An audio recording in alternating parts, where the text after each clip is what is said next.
Rapaziada, mil perdões, mil desculpas, eu sei que não é legal, eu tô bastante atrasado, mas não é culpa minha. É culpa do espaço aéreo europeu. O meu voo de Manchester para Madrid atrasou. Estou aqui nesse cenário que você não reconhece, tampouco eu, porque estou num quarto de hotel. Sempre lembro da música do Otto. Vim aqui para cobrir, claro, o grande jogo dessa semana, o grande jogo dessa rodada de mata-mata da Liga dos Campeões, a decisão entre Real Madrid e Manchester City, na ida semana passada 3-2 para o Real Madrid em Manchester. Hoje não falaremos sobre Manchester City nem Real Madrid, já falei do Manchester City e Newcastle no vídeo anterior, e hoje o nosso Fred Café, ele vem trazer o resumo dos outros grandes destaques dessa rodada nesse fim de semana de Premier League. Lembrando, claro, que esse quadro, esse canal tem o apoio da Melita, café fresquinho sempre para você, especialmente com o meu cupom. Aproveite o meu cupom, por favor, para você ter descontos na sua compra dentro da Melita. Sempre um café fresquinho, sempre algo que alegra o nosso dia e nos faz sentir ainda mais o esporte. A Melita apoia esse quadro, apoia esse canal, apoia diversas pessoas que falam sobre esporte no Brasil. E aqui o nosso intuito é aproximar especialistas em futebol europeu. Então os destaques do futebol europeu estarão sempre aqui no Fred Café. O meu cupom FRED10 oferece 10% de desconto. O meu cupom FRED10 oferece 10% de descontos em todo o site www.melita.com.br. Tem o QR Code aqui na tela, lembrando. E também frete não Fred, grátis acima de R$250. Melita, o café oficial do Fred Café. Melita desperta você para sentir mais o esporte. Vamos começar com Tottenham 1, Manchester United 0, o duelo entre as duas campanhas mais vexaminosas de toda a Premier League, tá? Tottenham e Manchester United, com tudo que cerca os clubes, estarem nessas posições, ainda pior o Manchester United, é pior do que quem está brigando contra o rebaixamento. É pior do que quem está abaixo na tabela, né? Na questão, na relação, no equilíbrio, na balança entre as condições que o clube tem e o clube oferece para os próprios profissionais e o resultado dentro de campo e na tabela, são as duas piores campanhas da Premier League, sem nenhuma dúvida. No duelo entre os dois treinadores orgulhosos da própria identidade, às vezes de maneira até um pouco ingênua, vitória para o trabalho mais longevo.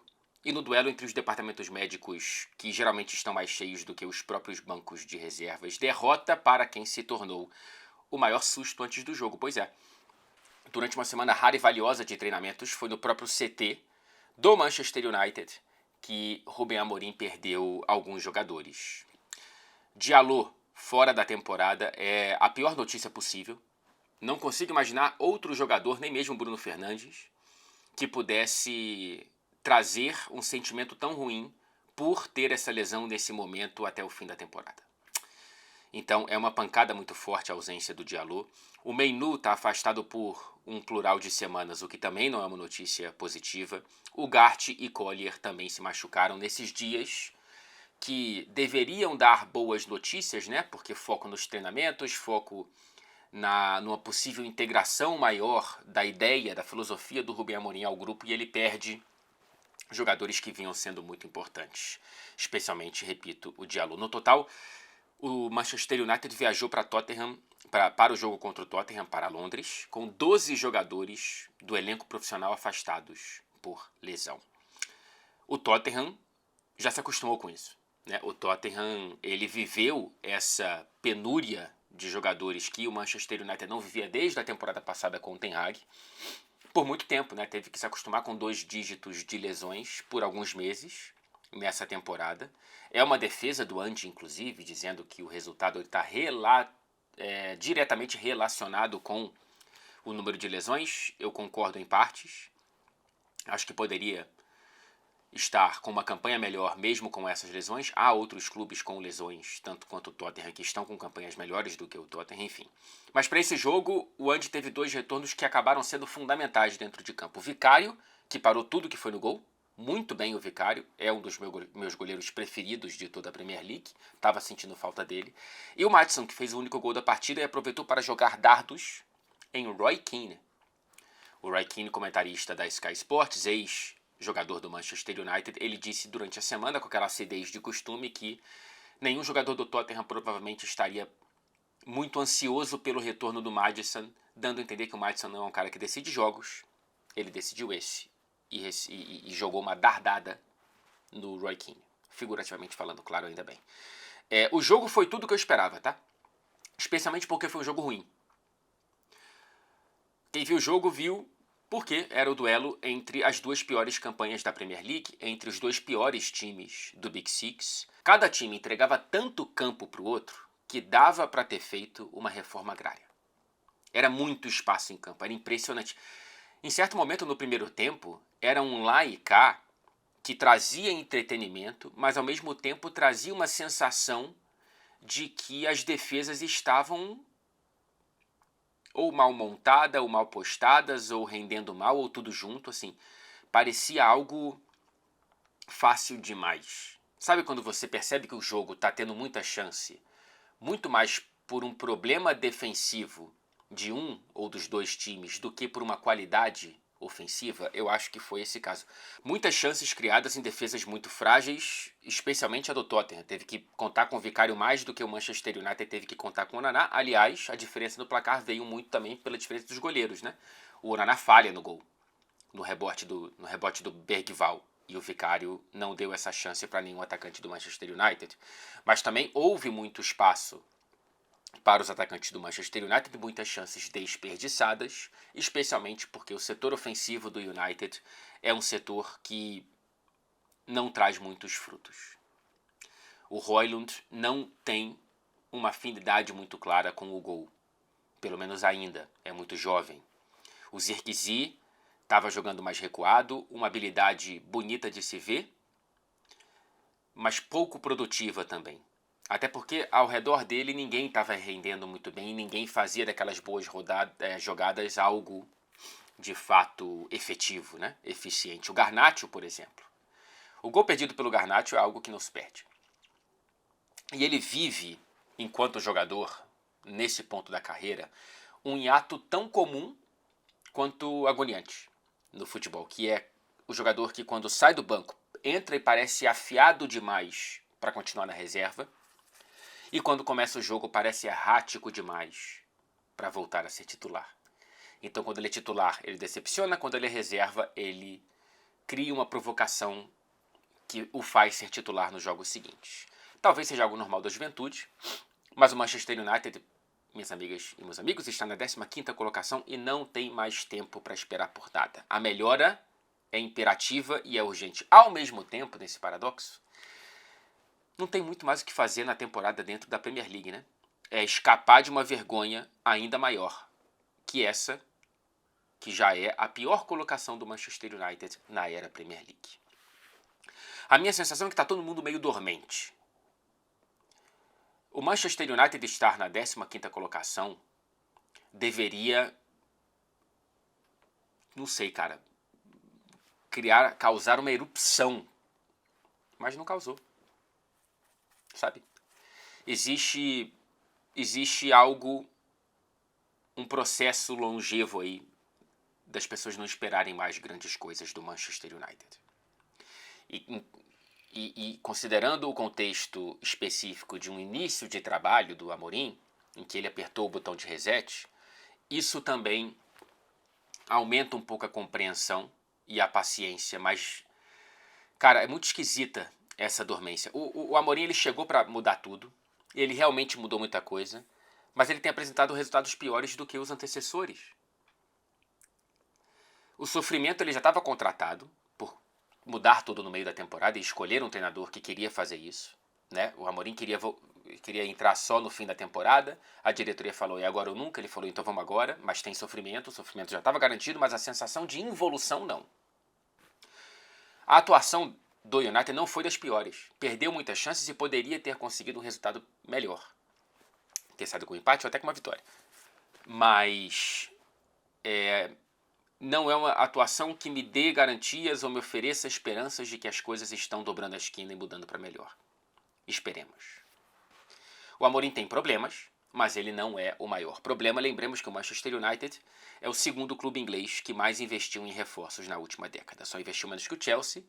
Porém, na outra porta, essa é a porta de saída, investimento e reforços, a porta de chegada de grana, porque você vende jogadores, o Chelsea, o United recebeu 20% nesse recorte do que o Chelsea recebeu. Então, no balanço, no líquido, né, entre chegadas e partidas, é o pior posicionado do Big Six. Então, é complicado você investir tanto em tanto tempo e não colher frutos e ter um elenco absolutamente incompleto, especialmente para as características do novo treinador. O Tottenham celebra uma vitória em um jogo que, repito, poderia facilmente ter terminado diferente, com um placar diferente. A atuação foi ok, mas precisou muito do Vicário trabalhar. Eu gostei muito mesmo da atuação do Spence. Acho que esse sai grande de campo. Ele vai dar trabalho para o Dogi quando o Dogi voltar a estar à disposição. O pior em campo, para mim, se houvesse um prêmio, ficaria entre Son, errou tudo que tentou, impressionante a fase do Son, muito ruim mesmo, e o Bruno Fernandes, que fez uma das piores partidas que eu já vi ele fazer com a camisa do Manchester United, logo num jogo que ele deveria ter sido líder técnico, e não o foi. Rapaz, são dois clubes que dependem da Europa League. Eu sei que o United ainda está vivo na FA Cup, mas os dois clubes dependem da Europa League para essa temporada ter algo para ser colhido em termos de resultados. E tá ali o ticket para a próxima Liga dos Campeões, né? Mas é a Copa mais difícil. É uma Copa mais difícil do que a Copa da Liga Inglesa e é uma Copa mais difícil do que a Copa da Inglaterra. O sorteio será nessa sexta-feira, para a gente saber quem o Tottenham e quem o Manchester United enfrentam, já estão classificados para as oitavas de final. São duas torcidas que estão protestando contra as gestões. A torcida do Tottenham, antes do jogo, fez o maior protesto que eu me lembro contra o Daniel Levy. E a torcida do Manchester United organiza um protesto muito em breve em Old Trafford contra Ratcliffe, uma gestão que já está planejando cortar outros 200 empregos. Enquanto teve erro de cálculo e pagou para tirar um diretor do Newcastle para depois pagar a multa dele depois de 5 meses de trabalho, e renovou o contrato com o Ten Hag para depois pagar uma multa maior, e pagou uma multa grande do Amorim porque tirou no meio da temporada. Essas decisões são ok, e quem está pagando isso são os funcionários do Manchester United que estão sendo demitidos aos borbotões. Complicado. Na próxima rodada, o Manchester United visita o Everton, que já está à frente do United, e o David Moyes já está com mais pontos do que o Amorim, num recorte muito menor de tempo nesse novo trabalho dentro da Premier League. Brighton 3, Chelsea 0. Antes de falar do derretimento do Chelsea, que é o grande foco da minha análise desse jogo, eu quero tirar o meu chapéu, se eu estivesse usando um, para o domínio de Mitoma. Você já deve ter visto. Se você não viu, por favor, pare esse vídeo e veja. Porque foi daqueles domínios que, sei lá, cara, ele tem que estar nos clipes aí de redes sociais, no clipe do próximo FIFA, que não sei se é EA, FC, alguma coisa dessa, já me livrei disso há muito tempo como jogador. Vai estar nos clipes aí, tem que estar, porque é um domínio muito, muito, muito bonito antes de concluir em gol. Arte em estado puríssimo. Se fosse em preto e branco, tava todo mundo compartilhando esse vídeo todo mês. A gente está diante de outro clube, assim como Tottenham e Manchester United do Big Six, que parece perdido enquanto gestão, enquanto identidade, enquanto direção, e também da campanha de maior derretimento. Em dezembro, o Chelsea estava próximo do Liverpool e a gente se perguntava se haveria briga pelo título de 3 com o Arsenal. Hoje, o Chelsea está na 7ª colocação. E a gente se pergunta se esse time vai conseguir ter alguma força para brigar por Champions. Vaga na Champions, evidentemente. É culpa da gestão? É culpa do Maresca? É da perseguição política contra o Abramovich? A torcida já protesta contra a gestão Bowley porque o campo já não oferece mais distrações. É bom a gente lembrar, tem 3 meses a torcida do Chelsea cantava "Temos o nosso Chelsea de volta", e hoje estão cantando "Queremos o nosso Chelsea de volta". O campo é quem dita tudo isso. Antes, o discurso era: a aposta na juventude está começando a dar frutos e contratamos um treinador que está conseguindo desenvolver esses talentos mais rapidamente do que a gente pensava. Agora não. Agora é, caramba, o Chelsea errou e precisa contratar jogador pronto, e o Maresca também não parece pronto. O futebol é uma loucura. O derretimento do Chelsea, para azar do Maresca, para intensificar as críticas no trabalho dele, lembra um pouco o derretimento do Leicester que ele comandava na última temporada. Fez um primeiro turno de Championship absolutamente espetacular e depois teve problemas para conseguir garantir o acesso à Premier League. E nessa sexta-feira contra o Brighton foi o pior jogo que eu vi do Chelsea com o Maresca, tá? Nenhum chute a gol no jogo inteiro. 0. Pior do que aquele 4-1 que o Potter levou quando estava pelo Chelsea e pouco tempo depois foi demitido. Nenhum chute a gol que o Chelsea dá numa partida de Premier League pela primeira vez desde um jogo contra o Manchester City em 2021. Sem criticar muito o Brighton, mas era mais aceitável você passar isso contra o City em 21, aquele City, do que agora. As lesões, claro que são um tema por aqui também no Chelsea. Fofana, Badiashile, Lavia. O Lavia não consegue ficar bem, né? Impressionante. Agora o Jackson, que valoriza o próprio Jackson, porque, né, o Chelsea perde profundidade com ele, por mais que de fato críticas façam parte de uma lógica ali do jogo do Jackson que é incompleto.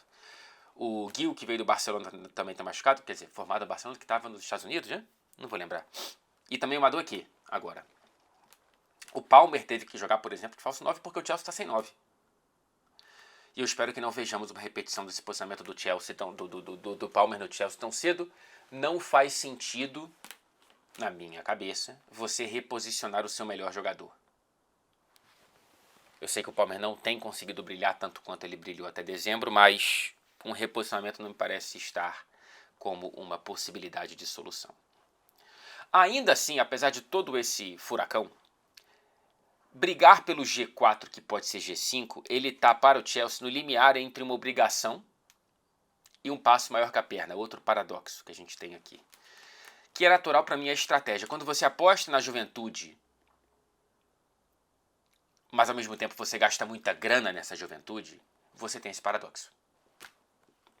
Quando se investe tanto, é absolutamente natural que se exija, no mínimo, vaga na Champions, dentro da Premier League. Mas quando você investe em jovens, inclusive num jovem treinador, também é normal que seja necessário ter mais paciência. Então, é nesse vai e vem que acho que fica um pouco a cabeça do torcedor do Chelsea, ou do analista do Chelsea nessa temporada. Peraí, para quem investiu 2 bilhões, isso aqui está muito pouco. Mas peraí, para quem tem uma média de idade tão pequena, isso aqui já está ok. Então fica nesse ping-pong. O problema foi o tal do gol cedo. Aquela história de arquibancada que todo mundo já ouviu e que foi perfeitamente resumida pelos ídolos do meu coração do Falha de Cobertura. No Chelsea, a campanha foi boa, muito cedo. Então, quanto melhor você for cedo, maior pode ser a queda e maior a frustração. É quando você faz o gol cedo na partida, você está muito mais próximo da virada, né? Você sente que o 2-1 ele está se avizinhando do adversário. Como o Chelsea fez uma boa campanha e parecia ter dado passos à frente do próprio tempo, agora tudo parece terra arrasada. E eu acho que não é nenhum nem outro. Esperemos. Vamos respirar. E para o Brighton foi uma semana de puro êxtase, né? 2 pancadas no Chelsea, eliminando-os também da Copa da Inglaterra, da FA Cup. E contra o Chelsea, acho que tem um gosto mais especial, não só mais especial do que o Palace, que é o grande rival para a torcida do Brighton, que você está dando uma pancada no clube que já te deu mais de 100 milhões de libras para tentar estar melhor que você, e você prova em 2 jogos seguidos que nananina não. A torcida do Brighton cantava no Amex Stadium: podemos jogar contra vocês toda semana? E eu sugeriria eles cantarem quantos mais jogadores vocês vão comprar da gente, né?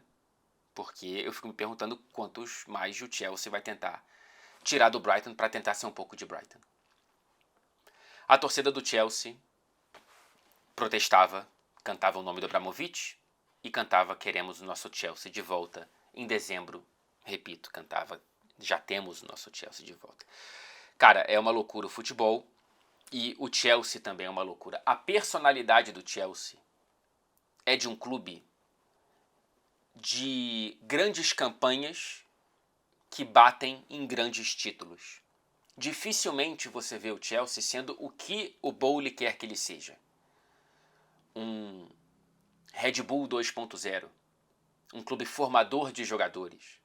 O Chelsea, ele se notabilizou nesse século por ser um cara que compra o jogador pronto e ganha Champions, e ganha a Premier League. E na temporada seguinte vive uma crise e demite todo mundo. É uma loucura. O Chelsea é muito específico. E isso aqui, se não der resultados, acho que complica muito essa tentativa de mudança de personalidade. Todo clube precisa de resultado, mas acho que a torcida do Chelsea precisa ainda mais. Então, olha só 2021. Olha o título de 2013. São títulos que vieram, entre aspas, do nada, assim. Compraram jogadores prontos, bum, deu certo. E geralmente tem depois temporadas de muito sofrimento até conseguir fazer isso de novo. Então, eu acho que por um espaço muito grande entre o que a torcida quer do Chelsea e o que os donos querem fazer com o Chelsea, é que mora toda essa insatisfação. E os cantos pelo Abramovich, que entendia perfeitamente o que entregar, quando entregar e como. Leicester 0, Arsenal 2. Tudo bem que era só o Leicester, mas essa vitória do Arsenal foi muito grande, tá bom? Muito grande mesmo, por todo o contexto. E pela maneira. Logo depois da lesão do meia contratado para ser meia, improvisado de centroavante e se tornando centroavante, tivemos 2 gols de um meia contratado para ser meia, improvisado de centroavante pela primeira vez na carreira e talvez o novo centroavante desse Arsenal. Vamos ver. Cara, o Mikel Merino é o novo homem-gol, pelo menos foi por uma noite. 2 gols em 21 minutos em campo saindo do banco de reservas. O Mikel Merino foi a tentativa de solução achada por Mikel Arteta depois da primeira tentativa não dar certo. No trio de ataque titular que teve que ser Sterling, Trossard e Nwaneri, saiu o ponto fraco no segundo tempo e entrou a nova esperança de gols. Saiu Raheem Sterling, entrou Mikel Merino.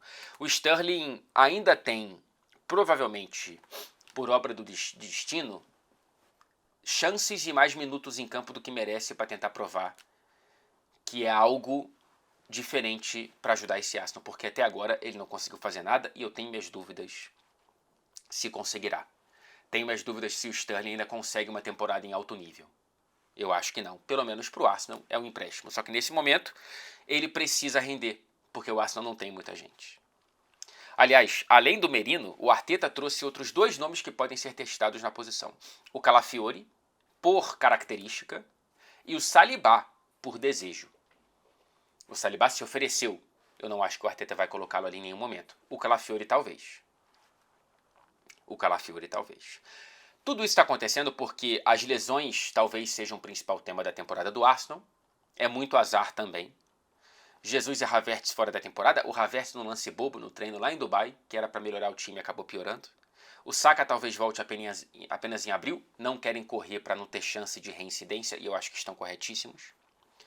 E Martinelli volta talvez em um mês. E aí você soma esse azar, essa crise de lesões, que não pertence só ao Arsenal. Você soma isso com a incompetência da diretoria e a falta de apoio ao Arteta nessa janela de inverno em meio ao aprofundamento dessa crise. Então, por esse combo, cara, de perder jogadores e não receber da diretoria, que eu acho que essa temporada já valoriza muito o Mikel Arteta. Se não terminar em título de Premier League, a culpa para mim é da diretoria.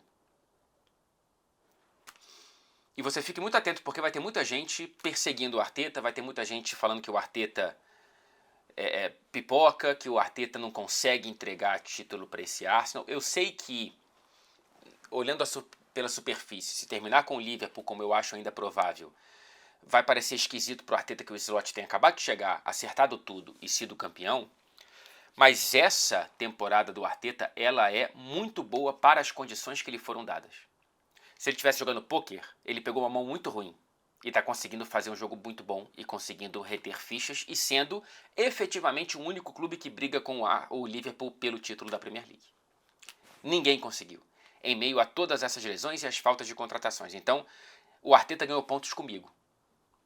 Eu hoje acho o Arteta um melhor treinador do que eu achava no começo da temporada. Os próximos jogos até o retorno do Martinelli, a princípio. West Ham em casa, vence. Forest fora, potencialmente muito complicado. Aí tem a ida das oitavas da Champions. Fica entre Juventus, Milan, Feyenoord ou PSV. Teremos os jogos terça e quarta e o sorteio na sexta, tudo na TNT e na Max. Aí depois visita o Manchester United com a possibilidade de retorno do Martinelli, não sei. E aí a volta da Champions. E aí tem o Chelsea em casa. Então, pela Premier League são 3 jogos potencialmente enroscados, né? Forest fora, Manchester United fora e Chelsea no Emirates. A ver. Só que em meio a tudo isso tem 2 flores nascendo visivelmente. Isso é muito bonito. Vem mais 2 presentes da linda base do Arsenal. Lewis Skelly e Nwaneri. Especialmente no Nwaneri, mas também o Lewis Skelly. É bonito demais ver o Nwaneri jogar. E que bom que ele vai ter muitos minutos. Para finalizar, vamos falar do estranho momento do líder com 7 pontos de vantagem. Liverpool 2, Wolverhampton 1. Se você escutasse a tensão em Anfield no segundo tempo da partida desse domingo, você não saberia que o Liverpool é o líder da Premier League com 7 pontos de vantagem. Se você visse em certo momento o Robertson pedindo calma para a torcida que fica no Kop, você não saberia que se trata do líder da Premier League com 7 pontos de vantagem. Se você vir como está o discurso de várias páginas de torcedores do Liverpool nas redes sociais, você não saberá que é o Liverpool com 7 pontos de vantagem na liderança da Premier League. Cara, é verdade que o time não vem jogando bem. Não jogou bem contra o Everton, fez um segundo tempo muito apático contra o Wolverhampton. Poderia inclusive ter cedido o empate a exemplo do que fez em Goodison Park. Aliás, foi a primeira vez, desde 2003 pelo menos, que o Liverpool passou um tempo inteiro sem chutar a gol em Anfield pela Premier League. No segundo tempo foram 10 finalizações do Wolverhampton, 0 do Liverpool. Isso tudo, claro, cria uma sensação esquisita em todo mundo, especialmente no torcedor. Eu não tenho nenhuma dúvida, eu não quero dar uma de te tratar como maluco, o torcedor que está muito tenso. O momento é esquisito. Pode ser tanto um quebra-molas, né, que te obriga a reduzir um pouco a velocidade, você passa e depois volta ao normal, mas também pode ser uma ladeira para baixo, né? Pode ser um precipício. Pode ser o começo de vários problemas do Liverpool, com poucas soluções. Mas a gente ainda não tem indícios para se sentir assim. Eu acho que é muito mais um quebra-molas do que um precipício. Eu sinto que o clima paranoico que se forma na torcida deixa tudo muito pior, efetivamente. Quando você vive uma paranoia na arquibancada, isso passa pro time, cara. Isso passa pro time. E tá sendo esquisito estar em Anfield em alguns jogos. E nesse eu vi relatos de que foi muito, muito, muito esquisito. No segundo tempo, especialmente. E aí eu sinto, tentando entender, tá? Eu posso estar completamente errado, mas eu sinto que as batalhas contra o Manchester City do Guardiola traumatizaram a torcida do Liverpool e que, portanto, qualquer ameaça de ponto deixado pelo caminho parece fatal. Se você deixa de ganhar esse jogo contra o Everton, acabou. Se o Wolverhampton empata, acabou de novo. Calma, cara. Assim, talvez seja a primeira vez que eu vejo um líder com 7 pontos de vantagem e há 21 rodadas invicto vivendo uma alta desconfiança do próprio torcedor. Eu achava que era paranoia de torcedor de Twitter. Mas depois de ouvir e escutar relatos de Anfield, eu fiquei um pouco mais preocupado, especialmente porque 7 das últimas 11 rodadas do Liverpool, repito aqui, serão nesse estádio. E se você fizer sua Fortaleza virar um salão de festas para o adversário, é um tiro no pé. A temporada do Liverpool é excelente, é excepcional, acima da encomenda. E tem gente tratando jogos ruins como se fossem o fim do mundo. Eu me irrito um pouco mesmo. Todo time vencedor tem atuações ruins. Em pontos corridos, especialmente. O mais importante é ao menos pontuar quando você joga mal, e o Liverpool está fazendo isso. Raramente empatando, quase sempre vencendo. Uma derrota na temporada, minha gente. Na Premier. Que é isso, cara? A torcida está certa em ver que o time não está bem. Isso é uma análise correta. Mas a torcida não ajuda a transmitir esse nervosismo em vez de transformar em outro sentimento um pouco mais positivo, de resiliência, de vamos lá. E assim, além desse argumento utilitarista de mudar o comportamento para tentar ser campeão, né, com um objetivo muito claro e sólido, e eu quero tratar também das emoções e do ambiente emocional, algo mais romântico mesmo. Se não curtir a caminhada, eu acho que o torcedor está perdendo um dos grandes baratos do futebol, que é esse carrossel de emoções, mas entendendo que a alegria de uma grande campanha, ela tem que ser muito bonita antes de virar um grande título. Eu acho muito isso, cara. Porque senão o que te sobra no futebol, além da celebração da certeza? Depois que você é campeão, quanto tempo dura aquela alegria antes dela virar um pôster na parede ou no seu celular? A campanha dura muito mais tempo. Sacanear o teu amigo torcedor que está longe do teu retrovisor, ou perto, mas nem tanto, como é o caso do Arsenal. Você vibrar com atuações, ora fantásticas, ora ok, porém com vitórias ou empates. Eu não consigo entender esse desespero e eu acho muito ruim. Acho realmente muito ruim. Imagina se cercar de fantasmas nesse momento tão bonito. Então, a minha análise é muito mais nesse sentido, tá? Eu queria estar falando mais aqui do Salah decisivo mais uma vez, de mais uma grande atuação do Van Dijk, do Luís Dias voltando para a ponta esquerda e brilhando, mas eu não consigo fugir desse tema aqui não. Eu acho realmente um tema central nesse momento do Liverpool. Eu prefiro curtir mais o processo de um time se tornar campeão do que o pôster. As duas próximas rodadas do Liverpool são tensas e enormes. Ambas fora de casa. Visita o Villa na quarta-feira em Birmingham, o Aston Villa, e depois visita o Manchester City no domingo. Eu estarei nesse jogo, inclusive. Um comentário rápido para fechar essa análise de Liverpool e Wolverhampton. Que golaço do Matheus Cunha. Nossa senhora. Aliás, está jogando muito para mim, é o melhor brasileiro do setor ofensivo em toda a Premier League. Quando olha para o campo todo, para mim só perde para o Gabriel Magalhães. Está jogando muita, muita bola o Matheus Cunha. Nos vemos na quarta-feira. Infelizmente não vou poder assistir Aston Villa e Liverpool, portanto não poderei comentar. Mas eu trarei relatos do Santiago Bernabéu. Falando em traumas, estou visitando mais um. Até o próximo vídeo.